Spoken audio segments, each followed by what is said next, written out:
there's just no words for like what it's like to lose your child when they still had so many things that they still had to do. Yeah. I think that, again, we see our other children kind of accomplishing these goals with college and with, high school and driving cars and jobs and boyfriends and all this other, and girlfriends, whatever, and all this stuff. And it's not fair. And the fact that we're not able to see them accomplish these things that we know they would have accomplished, that we're supposed to now, we have to think about them in terms of what are they doing in heaven today? Are they hosting a party up there? I mean, it's snowing here, so maybe I don't know what she's doing up there, but are they hosting a party up there? Are they welcoming in their other friends? I mean, to me, when I see somebody, in this community pass away, I think, okay, well, at least I know that there was an amazing angel up there to welcome them into heaven. But I shouldn't be thinking like that. I should be thinking, this is terrible. Why are we almost normalizing in this world and normalizing that it's okay that our kids they're almost like second rate at this point. They're not getting what they need in order for them to still be here. And just to live, just to survive. Yeah, it's when they're going through these treatments, when they're going through a diagnosis, when they're going through all of the procedures that they have to go through, from brain surgeries to MRIs, CTs, lumbar punctures, stem cell transplants, all of this stuff, when they're going through it, they're not living, right? They're surviving at the best rate that they can, just to get through the next day and hope that they have a chance to talk about it. They hope they have a chance to not have to worry about it, and it'll be a distant memory for them, and they can just move on from it. And as parents, we're watching it, just praying and hoping that we're not going to have to say goodbye to them. And in the backs of all of our minds, I think we're never really accepting of it, but I think we know that it's a possibility. And as you mentioned before about side effects when you're going into surgery. When we get a pamphlet, I mean, it is a stapled list of things about surgeries and chemos, and the very first page, maybe the back of that page, is a description. The other 19 pages are side effects and what could possibly happen, and all the way, and at the very bottom, death, right? And we know that we're not given any chance at all to process what's happening. It's like, sign the paperwork, we've got to get this done now. Sign the paperwork, we've got no choice. And we have to sign that. That's what's mind-boggling. And I don't think people realize what it's like to literally sign your child's life away. Like, this could save their life, but it could also kill them. Like, okay, that's fun. Like, that's not okay. That's not normal. That's not normal. No, it's not. And I know that with JC's first admission, we signed her first authorization form early hours of the morning on the back of a tissue box because we had nothing else. We signed that form saying, yes, we need to do this, but this is what could happen. And what choice do you have?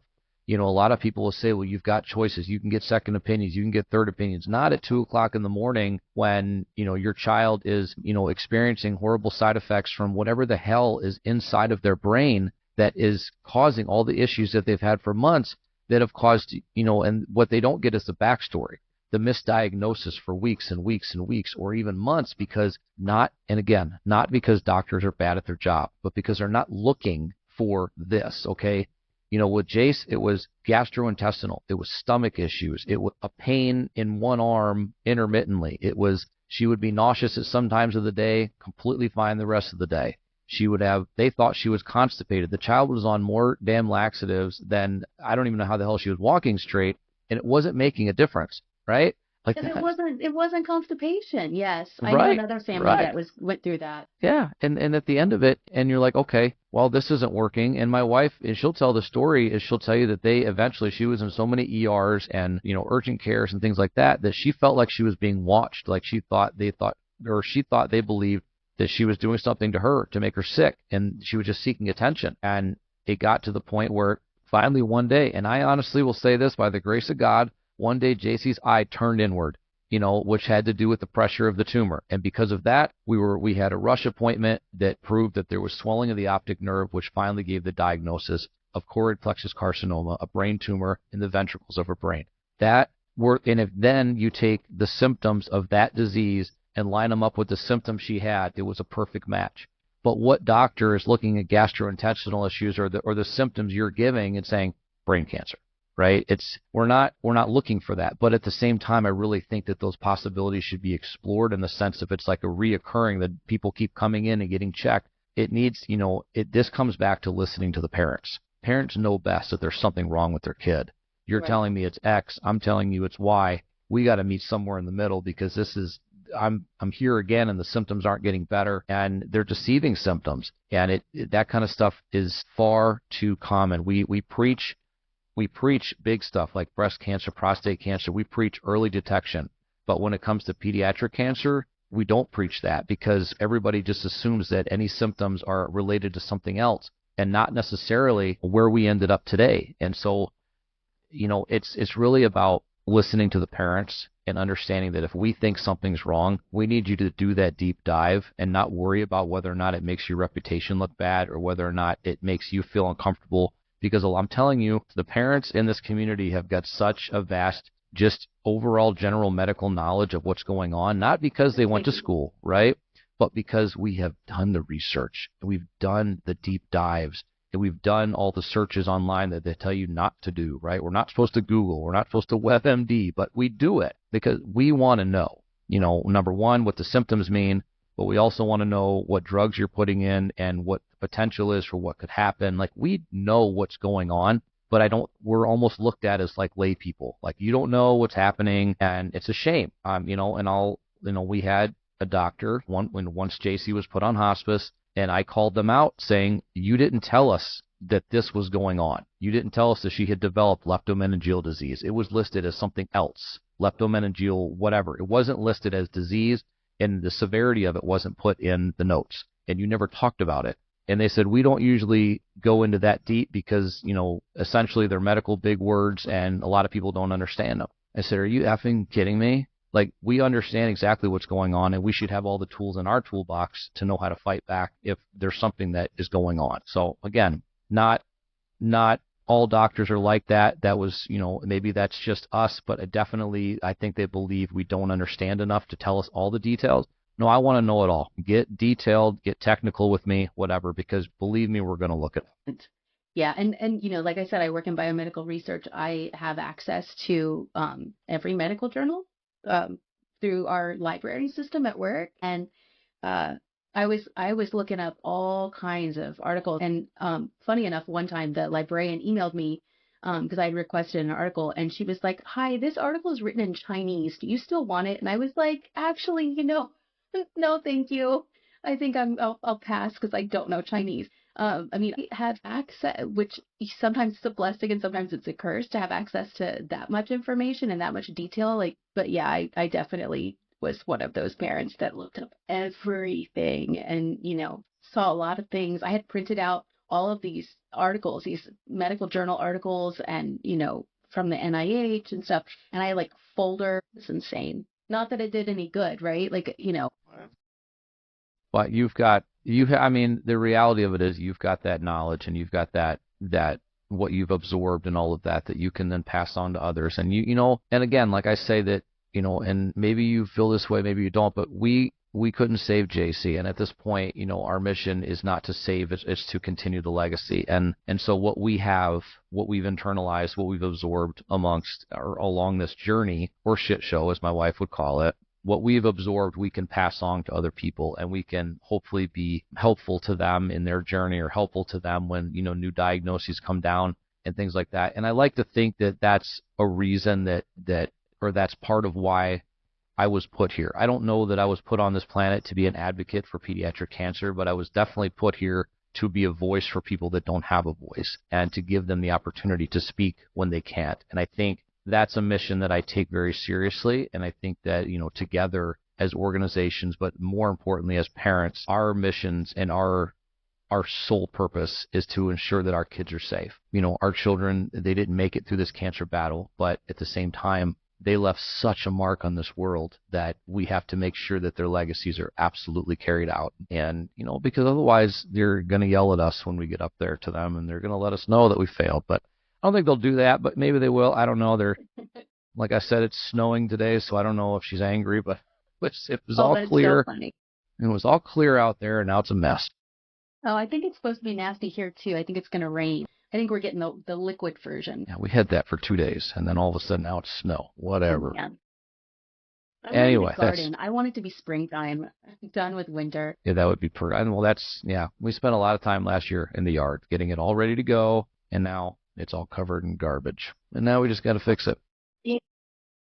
It'll clean up and it'll be good, and then we'll move on with our year, with our summer. And then we'll Um, be back in September again. It'll always be uh, another September. that's right. That's right. And I look forward to it every year. Like I said, Me I too. think this past year, I mean, correct me if I'm wrong, but this is the fourth year we've been, but this past September seemed like it was by far the biggest with the most people and things like that. And the only thing I will tell you that I don't like is that I feel like the people standing in front of that stage, that group got bigger. And that is terrible because that means, again, we're maybe not us specifically, but as a country, we're not doing enough to ensure that group does not continue to get bigger. And I hope that we can see some real progress and we can see some real things moving forward. And again, take the RD politics out of everything. Just know that no matter who represents us, who represents you or I, that we have to still be that voice. And we have to be that voice of reason, but also that voice of praise for our kids and ensure that what they did on this earth is not forgotten about and is not taken for granted. The other story that I often tell, and again, one that's hard for me to say, is that at JC's funeral, I didn't really cry. And it wasn't because I wasn't sad, but at that point, I was kind of just taking it all in. But the one thing that broke me, but at the same time gave me hope and maybe some closure, was that the pastor said that JC came to heaven's gates and said, but I only had 8 years. And God said, but look what you did in those 8 years. And I think that is so important for us to realize that what our kids did in the short times that they were here will impact us for hundreds of years beyond now. And we have to ensure that we take that impact and we never let it stop. Absolutely. Although I would love it if I was no longer needed. If my work here and my childhood cancer advocacy was no longer needed, if these kids were all surviving, I would love that. I would love to retire. I would love to just give presents and make it happy and paint kindness rocks and, just, leave a happy trail wherever I went and do toy drives and things. Like I would love to only do that and not have to do any of the raising of funds for research. And so, I mean, it would be great to not need us in this community and all go towards survivorship. Because 100%. that unfortunately, that's still going to be an issue. Even if the research goes out, we can get new treatments that save these kids' lives. I think the survivorship aspect, because, if somebody has breast cancer or prostate cancer in their 30s, 40s, 50s, 60s, 70s, 40 years later, what happens to their bodies, 40 years out, 50 years out, it's not really necessarily a concern, but for our children it is. And, how these treatments affect your body long term, I think is always going to be, it's going to be our next issue. It's going to be our next fight. Yeah. If we can get them to survivorship, but we have to ensure that survivorship is long term. And good. Like I said, and right. Healthy. Yes. Yeah. We have to think beyond the 5 years. That 5-year mark is whatever. I'm assuming that it was a round table discussion and someone said 5 years sounds like a good number. And Sarah got we have 4.5. She got 4.5 years out from diagnosis. She almost made it to 5. Almost made it. See, yeah, we have to think beyond what that number is, because it's just a number, and the survivorship has to be something that gives you meaningful survivorship, which means a life without. I mean, you're going to worry anyway, but a life without worrying what's going to happen in the next 5 minutes versus tomorrow. And too many of these kids have, something that I learned, or when I started kind of doing a lot of this, was a story that I read out of Pennsylvania when they were, working on legislation out there, is that a child was finished with her treatments. She was done. She was going in to get that notebook that was, here's, you're finished with your treatment, you're finished. And then inside that notebook was a list of 12 different types of cancers that she may develop because of the treatments later on in life. That's not survivorship. And that's not part of that 80%. And it shouldn't be. It shouldn't be counted as that, because we're doing a huge disservice to our kids if that's what we're telling them afterwards. Hey, by the way, you made it, but look what might happen down the road. When I try to connect myself or our organizations, whatever, with Susan G. Komen, it's not because I think they're doing something wrong. But at the same time, I look at it and say the instance and the high instance rate of breast cancer amongst girls to develop later on in life because of cancer treatments is huge. So we should be working together with an organization like Susan G. Komen and combining campaigns and making it like, use your reach, use our voice, and let's make a huge difference here, because we should be, we don't want to be working together, right? We don't want to exist.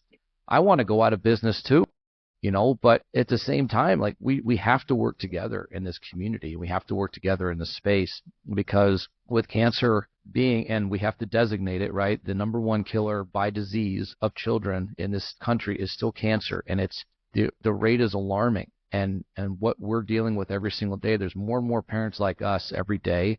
There's more and more parents that have to put their shoes in front of the monument every single year, and that shouldn't be. That shouldn't be the problem. That number should be getting smaller. We should go out there one day and there should be no shoes, because we've figured this problem out. I don't necessarily think, like a lot of people do, that there's some kind of cure sitting on a shelf somewhere with dust on it. I just think that we don't have access to what we need to make it happen. I think we have the brightest minds on the planet that are looking at this stuff. I just don't think they have the tools in order to make it work. You can't have the sample and no research money. You can't have, an idea and no samples to test. Like, we have got to get all of these different aspects to come together before we're going to make a massive difference. And I do, like going all the way back to the beginning, we should celebrate every victory. 8% is better than 4%, but it's still horrible. It's not making a difference. Yeah. It's not making an impact if we're still having to fight so hard for funding that was taken away, or funding we didn't get, or funding we don't ever get. Like, I look at it like we can surmise everything that's going on right now and say, okay, funding fell apart because of December 2024. And my look at it is, no, funding fell apart because for decades we haven't had it. You know what I mean? So it's like you can't say all of it. It hasn't been a priority. Yes. No, it's just not. And I want everybody to stand up, and I want everybody to scream and yell, and I want everybody to realize that our kids are the absolute only chance at a future that we have. Period. Because without them, we don't have future doctors, scientists. We don't have future researchers, politicians. We don't have future presidents. We don't have people to elect people into office if they're not making it to 18 years old. So unless we're going to lower the voting age to birth, then these kids, if they're not given an opportunity, we're not going to get to that point. And these kids right now, JC, Sara, they're the ones, whatever their chosen path in life would have been, they're the ones that are going to make these discoveries. They're the ones that are sitting on these discoveries that are waiting to be made. And then we lose out on that chance. Absolutely. And that's not fair. Absolutely. Well, that got deep, huh? Yeah, they should. They should be here driving us crazy and making mistakes and making us proud and doing everything that our kids are supposed to do. We shouldn't be celebrating virtual birthdays for them every single year and not having presents under the tree, during Christmas time. We shouldn't be doing that. We should be celebrating what they're doing every year, and, going out and seeing, every time I see a kid of JC's age that has red hair, it breaks my heart, because I'm like, that's what she would be. That's what she would be doing. And we have those conversations all the time. Like, what would she be doing today? What would she be in sports? Would she be singing in the choir? Would she, what path? Well, I know she'd be riding shotgun with her sisters going to Starbucks. I know that.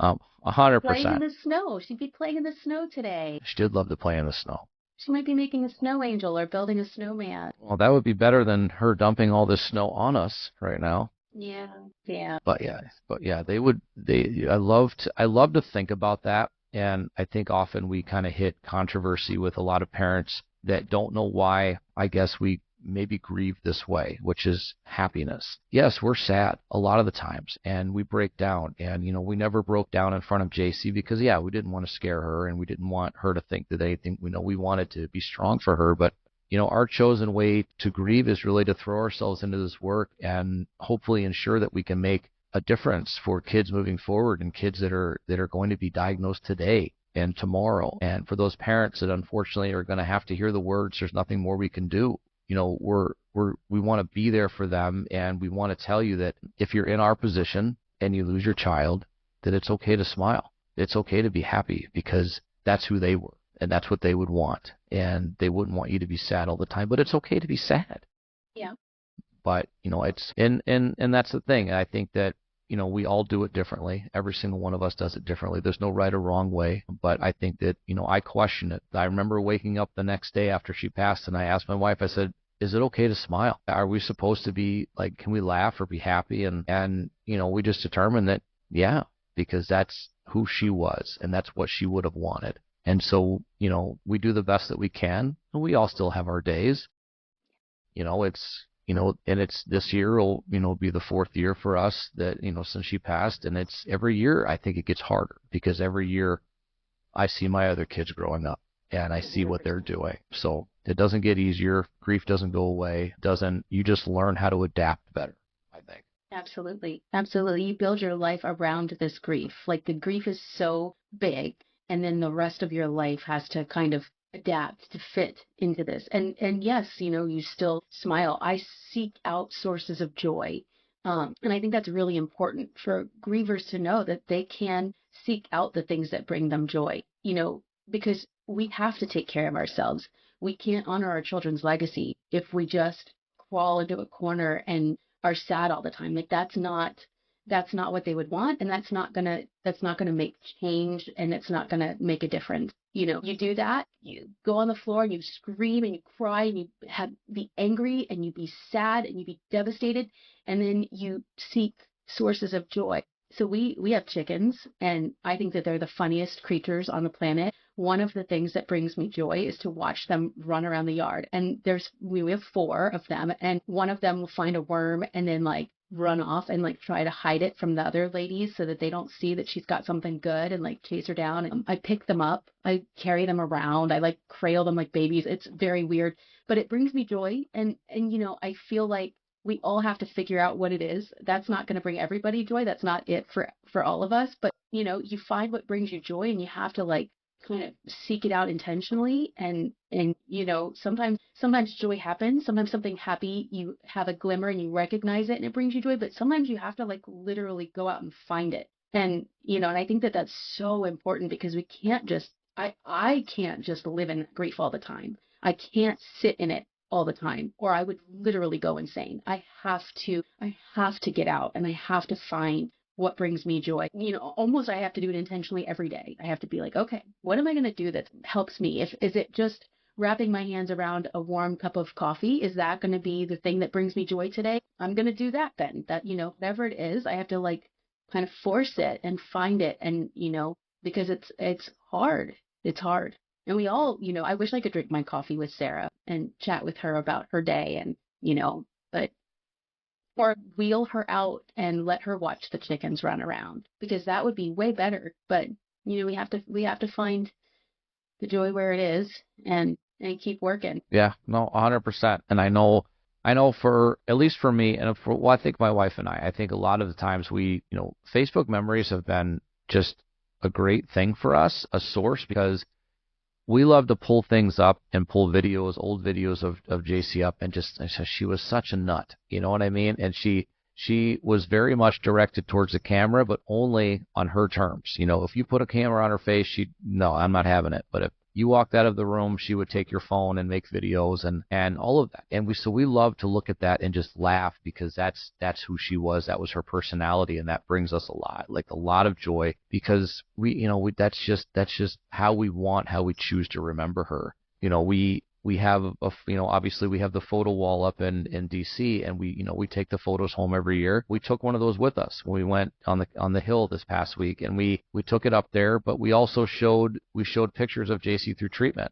But we said, this is how she was going through it. This is what she looked like. And they were hard images to look at. But this picture that's up on the wall, this smiling little face with makeup on and things like that, that's who she was, and that's how we choose to remember her. And so those sources like that, and anything that we think that she would have been involved in. Like I said, we always make jokes that she would have been riding shotgun to Starbucks, and she would have been invading all of their times with their friends, and her friends would have gravitated towards her, and she probably would have even stolen a boyfriend or two. But That's how we choose to remember, because that was her personality, and that's, we you don't she never wanted to, and these kids will never want to be defined by cancer and defined by what they went through. But at the same time, it's part of your story, and I say that you own that part of your story, and you ensure that you don't have to talk about it all the time. Our oldest daughter, she doesn't really talk about it ever, and if she does, it's only to her friends. She doesn't really confide in us with that, and that's fine. Our younger daughter, she does talk about it more, and she embraces it, and she comes to DC with us every year, and she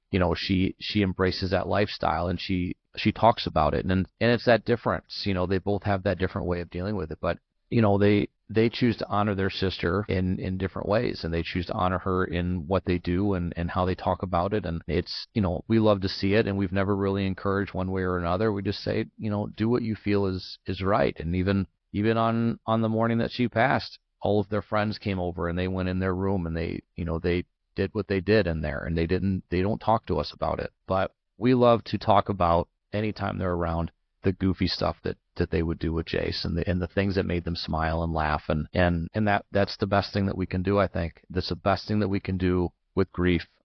I think holding it all in, and not sharing them with the world, and not sharing who they were, their personalities, what they offered. I think it's service, because they were here, and they're still here, and what they did to touch people's lives, is far beyond what I think we'll ever notice. And it's, I've had people, over the past 4 years, I've had people reach out to me that I don't even know, that said that we read your story, or we heard you speak somewhere, or whatever, and it touched our lives. And that's not me. That's JC, right? Yeah. That's Sara. That's not us. That's them. And we're just giving them a voice now. But what they did in their time here was touch the world. And I will continue to forever do that, as long as I'm able to. And our businesses hopefully one day won't be needed, and we can just go on just telling our stories, and allowing that to be a source of inspiration for people. It doesn't have to always be a source of sadness.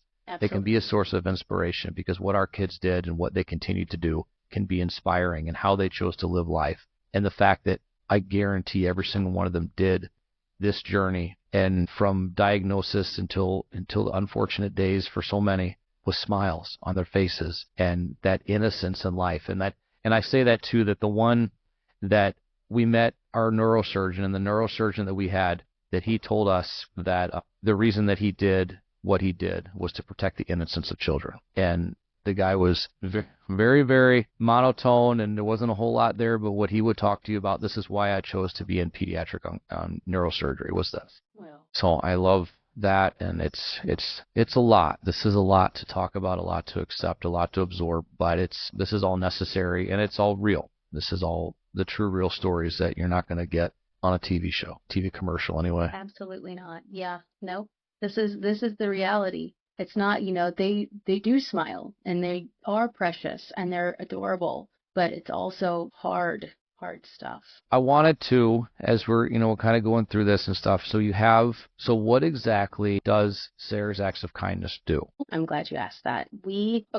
So we do acts of kindness for kids with cancer and their families, but that's the biggest piece of what we do is biomedical research. We fund research. We have a specific researcher that we work with out of Children's National, and she has a database of tumor samples that are shipped to her from around the world that are for rare brain tumor types, and she does research using different samples and different drug protocols kind of around the world. So, one of the tricky things about doing a clinical trial for pediatric cancer is because it is rare, especially the rarer tumor types, there isn't a big enough sample size to do an adequate clinical trial study in a timely fashion. So sometimes these clinical trials can take a very long time just because you're testing the drug, and it takes a long time to get enough kids with that same tumor type in that same geographical area. So she's having these tumor samples sent. There's a database of tumor types, and then so that she can compile a larger data set for clinical trial. And so we fund that research. We also were part of Children's National did a focused ultrasound study. Was part of that study, and that we funded part of that. So we work with Children's National and we work with researchers at Children's National and fund research in the hopes of finding better treatments for pediatric brain cancers and saving kids and doing it in a much quicker fashion than we've seen in the past with these clinical trials and these studies, just because we've got it's not a local problem, right? It's a global problem. And so taking it globally, getting kids tumor samples from biopsies or from postmortems and testing drugs on those samples or on the children themselves can hopefully bring about these changes a lot faster. Absolutely. And I love that, and that you have that kind of direct connection to a researcher and that you're able to work with them with this. I know it took 4 years, but I finally was able to get JC's tissue samples donated to Gift from a Child and to the CHOP Research Center, because they had been sitting in storage at the hospital where it was extracted for all these years. And up until about a year ago, I didn't even know that they were there. Wow. And so now they are there. They're available for research. Anybody that wants to research choroid plexus carcinoma, please reach out, because this is one of those rare types that there's not enough of a sample set for it to really be included in anything, or for somebody coming in as a new researcher, or again with us with the UW system as a researcher student, to really have that ability to go after a sample like that, and there's a bigger sample set of some other types of cancers within pediatrics that they can have access to. So these rare types of tumors are so crucial to have that one bright, intelligent mind looking at, that are willing to kind of take the road less traveled and look at these types of tumors. I found one doctor in New York that is doing an NIH-funded grant study on her type of cancer, and hopefully he will have, a sample of her tissue soon that they can work with. But it's important that we're doing this, and I'm excited that you guys are able to do it, and I'm glad that we were able to get JC's tissue donated to where it needs to be. But again, we kind of fall back on that. It's us doing the legwork here. It's us carrying the load of this advancement and what we need, what we needed, and what we need now. And it's good, but at the same time bittersweet, because without us, again, this research doesn't happen. This research doesn't get noted, and that's an issue that we have. I don't know who to yell at about that, but that's an issue. It is. Our researcher is 100% philanthropy funded. She does not get any grant money from NIH. She does work in the clinic as well as at the lab bench. So, I mean, it's a lot. It's a lot because, how many bright minds have not been able to do the research that needed to be done that would have saved our children because there wasn't the funding. Like that's the issue, is that those cures could have been found potentially, and we will never know, but how many cures could have been found already if the funding had been there.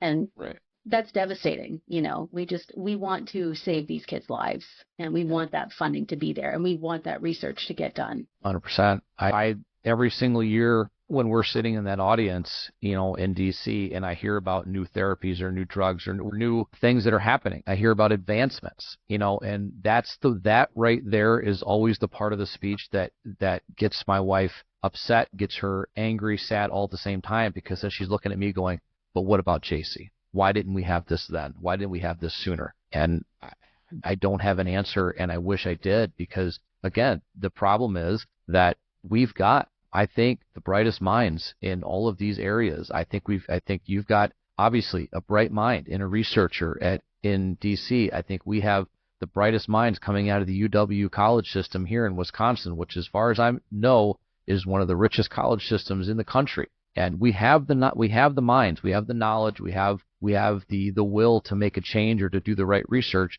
But if you don't have access to actual sample sizes and things that you need, how are you supposed to do the work or even know that the problem exists? And again, here we are as parents working to get that research done, or get our own personal child samples in the right hands, because otherwise they're just collecting dust and nobody's looking at it. Nobody's saying, hey, you know what? I'm going to skip doing this today because I want to study this rare type of brain cancer that nobody's ever heard of. And that's going to be my goal. That's going to be my thesis paper. And NIH is not going to fund the rare tumor type studies. They're just not, like, because, if you've only got 8%, right, you've got a limited pile of money. You're going to throw it towards the big wigs, the big names. This is why Susan G. Komen is so successful, is because this is, everybody knows somebody who's been affected by breast cancer. Like, it's a big, like, it's bigger, it's more common. But these rare tumor types, like, you don't get the funding for that. And so somebody has to fund it. Somebody has to say, these tumor types are important too. We need to find cures for all of it. And, that's where the philanthropy part of it comes in. And we have to fill in those gaps. We have to make a difference where we can. Yep. And it's, I'm like, like I said, I think on one side, I'm proud that we've been able to, with what we've done here. I'm proud that we've been able to put money towards research and put money towards clinical trial funding and things like that. Like, I'm proud of that. I'm proud of that work that we've done. But at the same time, it's not easy work to raise money in order to put it into these positions. It's not as easy as walking down to the biggest corporation in the area where you work and say, can you write me $1 million check so that I can, figure this out, even though they've got it, and even though they're going to donate millions of dollars every year to whatever their personal causes are. It's not as easy as you may think. And it's definitely, we're not going to stop doing it. We're not going to stop trying, right? We're going to continue to push, but it's not easy work, and philanthropy is huge. But it's, again, we're at the biggest hinder asking for money for our cause because so much of the world believes that this problem is okay and not that big of a deal. One, because of a commercial, and two, because they label it as rare.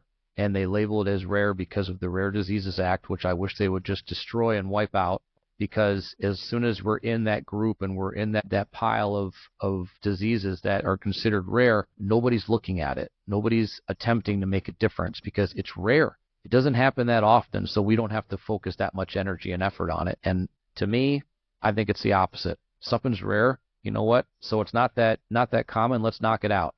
Let's get it done and taken care of, and we'll move on to the things that are a lot more prevalent in the world. But that's not the way the world works. And so until we can somehow effectively remove, to me, which is fraudulent marketing, and not have it out there to prove that everything's okay, we're always going to be facing an uphill battle from two kinds of people. One, it doesn't affect me, so I can turn around and walk away. Or two, I saw on TV that everything's okay. It looks like everything's okay. So what are we donating to? And the reality of it is, I'll follow that up with, if you write checks to organizations every year as a way of donating, please continue to do that. But I urge you to please do your research as to where the money goes when you're donating. And I'm not calling out any specific organization, but do your research. Know where the money's going. I will tell you 100%, our organization, 100% of the money goes into what we do. It does not pay salaries. Doesn't pay salaries. It doesn't pay for vacations, doesn't pay for any of that. It goes right into the organization.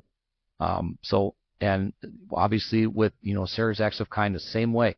Same thing. So it's like, this is the research that I want you to do. If you're going to write a check for $1,000 to this, research where that money goes. And all of that, if it's a nonprofit, it's all public information. And you can tell, I'm obviously, if an organization is huge, yes, salaries are necessary, this, that, and the other, but just know where your money's going. That's just really the moral of the story. If you see commercials on TV, that means some of that money is going towards marketing. I don't know about you. If you see a commercial on TV, commercials are not free. Right. They're not free. We don't have any commercials. Do you guys have commercials? No, I don't have any commercials. Okay. No, if we make flyers, we print them out ourselves. We pay for our own ink. Yeah. I hear Sometimes if we're fancy, we go to Office Depot and use their ink. Yeah. But if you see a flyer, even that's coming out of our pocket, like my pocket, like yeah. Yeah. Yeah. So it's one of those things where you hear people talking. Yeah, I donate to XYZ every single year. I just write the check every single year, and that's great. Like they send me a T-shirt. Yes. They do. We have to start sending out T-shirts. I think that's what we need to do. I think that's the key. Right. You get something. You give me $1,000, I'll send you a T-shirt. That's what you need. It's everybody wants something for something. I get it. I mean, I get it. We're a capitalist society. I give you money, you give me a good. That's right. I guess. Well, I mean, it's one of those things where you just, I don't know. I guess I never, you grow up and I'm, I'll be 44 this year. Like I'm not, whatever. You grow up and you see you see the commercials on TV and it's like, that's sad, that's terrible. And what do? You walk away. You don't pay attention to it because you're thinking, you know what, it's rare. I'll never be a part of that. It's never going to affect me. And then it affects you. And then what happens? Then the same commercial angers you and you watch it. And I said it like last year was the first time that I had ever seen the commercial go through its phases, and then at the end of the commercial do a flashback and say, and unfortunately this child passed away. Like I had never seen them, kind of show that happens. Like, okay, so maybe they're moving in the right direction to show that they're not a cure-all and it's not an end-all be-all. But it's not. It's the same thing. I mean, they are showing that there is mortality within this community, but it's still so much of it is based on what you get out of being there versus what there's a real issue. I know, and I will never take away the fact that I think that there's probably been and still is incredible research and discoveries coming out of that organization and out of that hospital, 100%. But I mean, at the same time, we're looking at it. We're looking like, who hasn't been asked the question in this community? Oh, did you try? Did you go here? Did you go here? Why didn't you? Right. Why did you go there? Right. Oh yeah, we've all been asked that question. I had a whole blow up a couple of years ago on social media about and I made a whole video about it, and people got all upset, and I said, because it's not what you think. Like it's not what you think up front. It is not a location that you can walk into just like your local children's hospital and be admitted for something. That's not the way that it works. You have to do your research and understand. We're not upset because of what they do. We're upset because of the way it's portrayed. And that's the difference here. And 100%. And so it's, if we're all working together at some point and actually making childhood cancer kind of the forefront of how bad it is and telling us how bad it is, then we're all in the same boat. I would, is otherwise, again, you have hundreds of thousands, if not millions of donors probably that are writing checks every single year because, number one, either they care or it's just a tax write-off, but every single year they're writing these checks. And do you know why you're writing these checks? Or are you only doing it because the envelope came in the mail and you thought, this is what I should support every year, and then I can say I support it, but not knowing where all that money goes? Like, it's not all 100%, it's not going to research. It just possibly can't, the way with the size of an organization. I would love the opportunity, and I have actually reached out. I would love the opportunity to be able to speak to them 100% on what they do, what they've done, how it works, all of that, not as a gotcha moment, but, as a true explanation about why it was chosen to market the way that you do, and not really tell and I'm sure the answer is because the donations would drop off if for some reason they realize that we're not actually fixing everything, and we can't fix everything. But, maybe we'll see.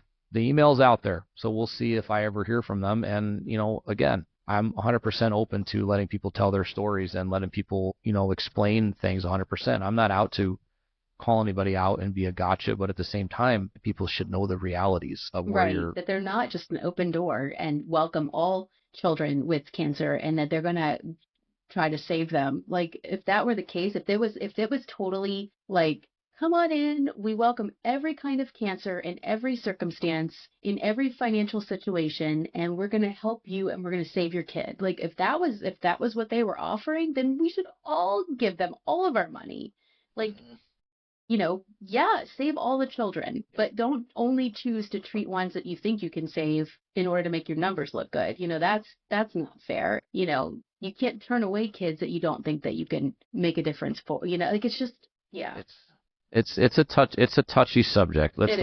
We'll put it out there. Like we know families and people that have been treated there and have done really well. But we also know families that have been turned away, and we're one of those families. And I think that we all are in the same circle here. We all should be working together because, the louder we are saying the same thing, the more people are going to listen versus us all screaming different messages. And we're just trying to, I think, accomplish the same goal. And to me, statistics they're not going to save you here. And I think that you can't make the statistics what you want. They have to be what they are. And, the reality of the situation is, to boast a certain percentage of cure rate at the same time, not really having a full spectrum of everything within our community that's being treated, or these kids are being diagnosed with, is just not truth. And it's just not okay because too many people believe it. And that alone hurts us because we're now fighting an uphill battle about people that say, well, but I heard and they said, and from what they told me, okay, well, let me show you the reality as you pull out the picture, or you pull out, like we have, my wife and I both have necklaces with JC's ashes in them. And like, let me show you this. Like, this is our daughter now. So that 80% means nothing to me because it didn't work. This is the reality right here. This is 100% what so many parents deal with every single day, every year. One in five of children diagnosed. That's the number. It's 1 in 5. They're going to pass away within that 5 years. So if they're past that 5 years, then they're not even counted in that number. Right. Yeah. See, 5-year survival rate. We have to think beyond the 5-year mark, 100%, and we have to ensure that one is not acceptable loss, which is almost how it's treated. That we're saving 4, so if we lose 1, then that's okay. But that one is somebody's child. You could say we lost 1, but that one is a JC. That one is a Sara. That one is somebody's beloved child, a child with a future, and that had parents that loved and wanted them to be here. Every single one. Absolutely. We're all missing, our children every single day, and we're obviously talking about it, and we should really just be focusing on what we thought our lives were going to be before, what we thought our career paths were going to be before, and not focusing on all of this now, and focusing on carrying the weight essentially of an entire country on our shoulders. And to see the strength in this community, I don't have any doubt that we can carry it, and that we can make a difference and a change. But we shouldn't be tasked with that. That shouldn't be our goal every single day. We shouldn't be standing in Freedom Plaza every year shouting at the rooftops for people to come and listen to what we're saying, and have none of the people that are physically writing the laws actually there to see what we're saying. That I think if I have anything sad about the whole situation is that we don't ever see any of them there. And it's a shame, it really is, because as of right now, as of December of 2024, and as of right now, we're in the news again, but not for the reasons that we want to be, not for the reasons that are going to change anything, simply because of outrage. And that's I know they say no press is bad press, but it's not meaningful press. And to me, then what's the point? I would rather be in the press because you see 3,000 families descend on D.C. because of a disease that is taking our children at a rapid rate. That's what I want to see, the headline. And I want to see people, what the hell are they talking about? And then come out and read it and find out why they're there, and then make stupid comments so that we can correct them. We didn't think this was a problem, or we were told everything's okay and this is that and you get this, and no. There's almost an $8 billion budget for NIH, and we're in the 200 or 300 millions of dollars that we get. Like, that's garbage. It is. I mean, what are we even funding with that? I mean, I don't even know, because then you have to take that number, and I think you have to spread it over the amount of kids under 18 in this country and say, okay, every kid is getting this amount of money dedicated to their research. I can't deal with it. I don't like it. I don't want to deal with it. I want to just yell at people. But that's where we are. But is there anything that we did not cover about Sara's acts of kindness, or research that you have going on, anything like that you would like to cover? Not that I can think of.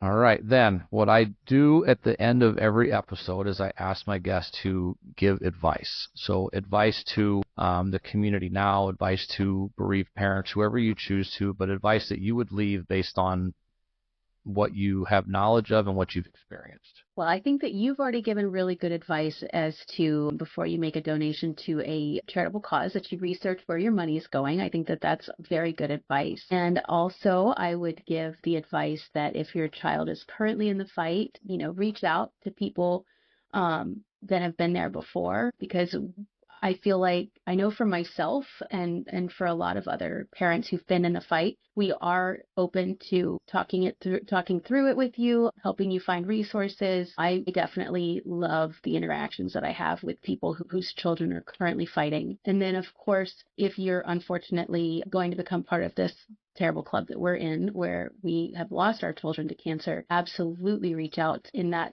situation as well, because there's so many resources.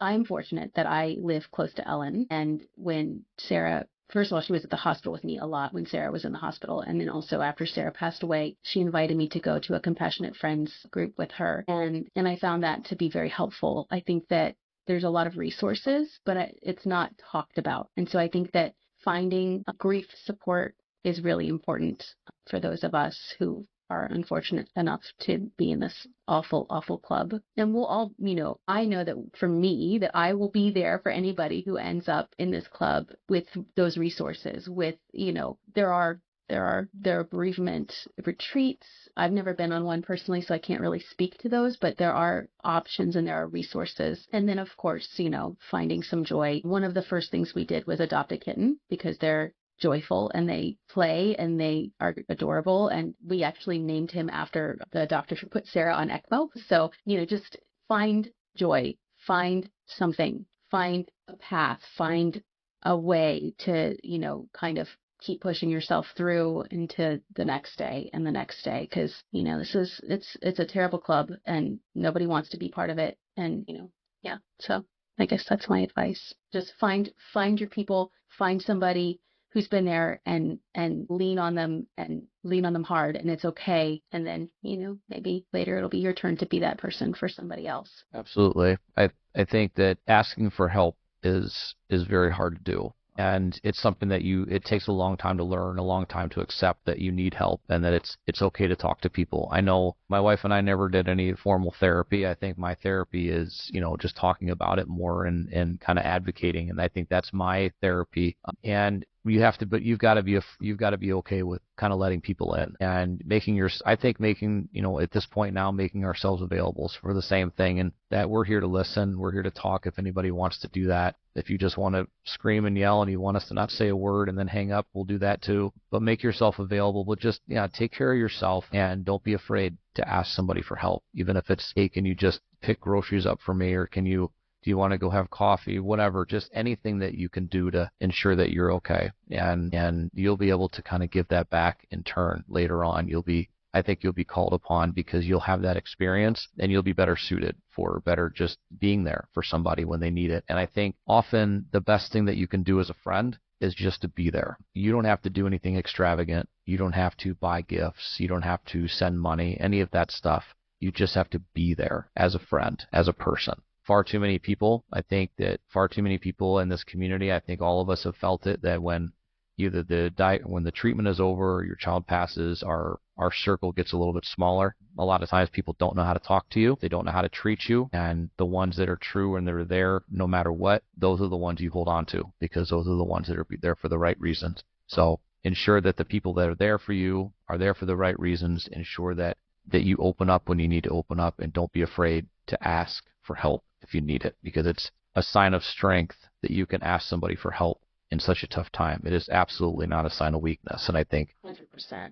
Yeah, I think we still, I struggle with that. We were always the family that was helping others. We were always the one in the family that was, doing whatever we needed to do. And then we became the family that needed help. And I don't think we really knew how to ask. Everybody said, do you need anything? No, we're good. No, we're good. How are you doing? All right. No, you're not. You're not okay. You're not okay. And it's okay to not be that way, to not be okay, to not be all right. It's okay to break down. It's okay to just say, you know what? I need a break. I need a minute. There's nothing wrong with you. So take the opportunity, take care of yourself, ask for help, and in turn, you'll be able to give that back to others. Absolutely. Absolutely. So, how do people find Sara's Acts of Kindness? Where would they look for you, and how can they help? So we are on the internet, of course, saraskindness.org, all one word. There is no H on Sara's name, so it's Sara, no H, Sara's Kindness.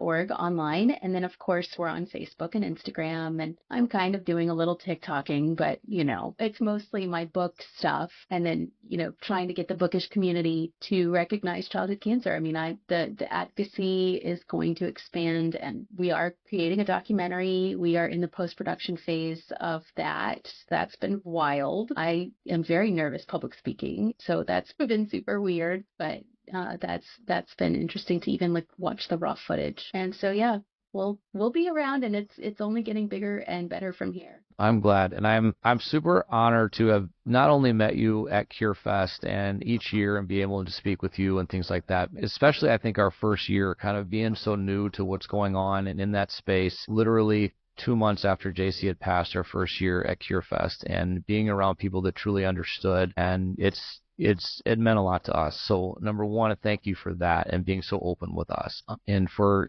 kind of taking the time to continue that over the years, and also to be with me today. It's incredible. What you guys are doing is incredible. What the research that I hope that you're able to come across and comes out of what you're able to do and fund, I think I look forward to seeing it. And one day, maybe I'll be able to get JC's tissue over there too, and we'll figure this out. And together, I think our kids are going to come together, and they're going to ensure that their parents do something incredible here. So we already thank are. you so much. Yeah. Thank you. Yeah, Thank you. I appreciate it. So you're amazing, and Sara's Acts of Kindness, make sure you check them out. sarahskindness.org. No H in there. I make that mistake. I put it in there. It happens. Sorry. It happens. But no H in there. Make sure you check them out. I know they've got incredible things going on, and it's also part of where you find out what this community is about, and also you do your research on donations. It's right there. So thank you again, Angie, for being here with me today. Thank you. And we'll see everybody else next week.